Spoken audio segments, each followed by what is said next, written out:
Okay, now we are at the last problem, which is supposed to be the hardest one, and it's not a short one, and seems that there's a diagram, which is not drawn for us, so we have to read it little by little and draw the diagram by ourselves. Okay, suppose that S and T are real numbers, within between 0 and 1. 1 is inclusive, and points, okay, A coordinate -1 and 0, B 0, 4, and C 1, 0 form triangle ABC. Okay, let's stop here and draw triangle ABC first, because we have three fixed points here, and it has to be an isosceles triangle, obviously. Okay, y-axis, and okay, here we go. B is 0, 4, so and this is 0, 4, B. And A is -1, 0. So here A and -1 and 0.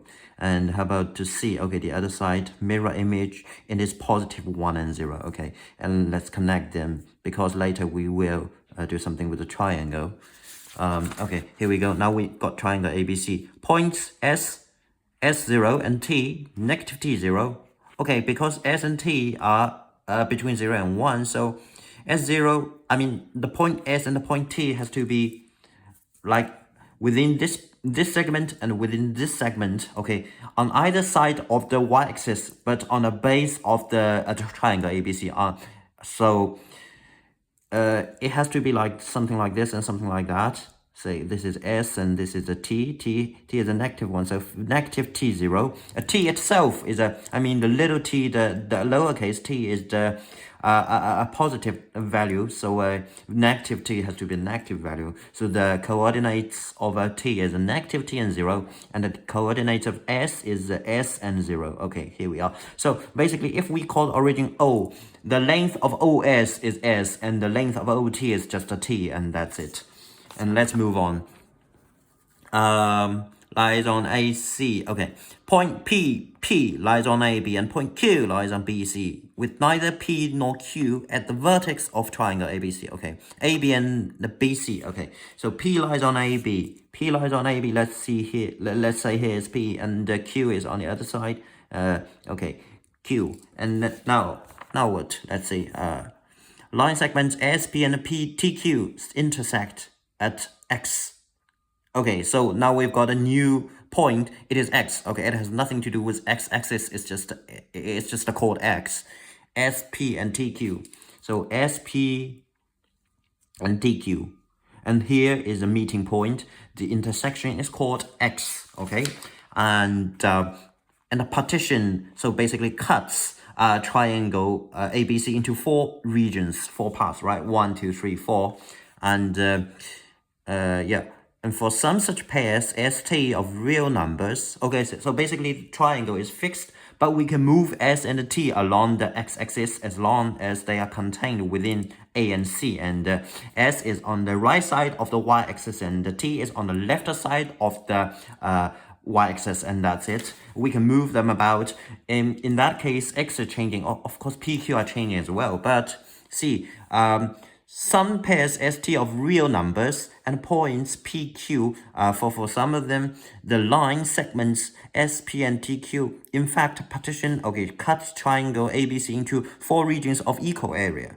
Okay, meaning, say we've got something like a cross here. Okay, we've got intersection, and the 2 lines form something like a cross, although they are not perpendicular, I mean, but it looks like something like a cross thing. And the cross thing cuts the triangle into 4 parts. But in some cases, very special cases, the 4 parts are exactly the same large. Okay, in that case, we would say this is a balancing pair. Okay, a pair ST. In that case, S and T, the length of, or we would say the length of OS and the length of OT, okay, that S and T, they make a balancing pair. That's how a balancing pair is defined. All right, so if it is balancing, the 4 parts, okay, as a result of a cut, the 4 parts are of the same size, they are the same large. Okay, basically that's the background of this problem. And let's go to subproblems. Subproblem number 1, and suppose that ST is a balancing pair, okay, with S equals 1. S equals 1, come on. So S is just a C. S and C overlaps. It's just a 1 point. So later maybe we need to draw another graph. But let's just read it. In a line segment SP and TQ partitioning ABC in 4 ranges of yeah, okay, because it is a balancing pair. Determine the coordinates of P. That's it? Oh, come on. Okay. Okay, I mean, A is too easy, way too easy, because, you know what, I mean, A, B, C. Okay, now S is just at C, because we say S is 1.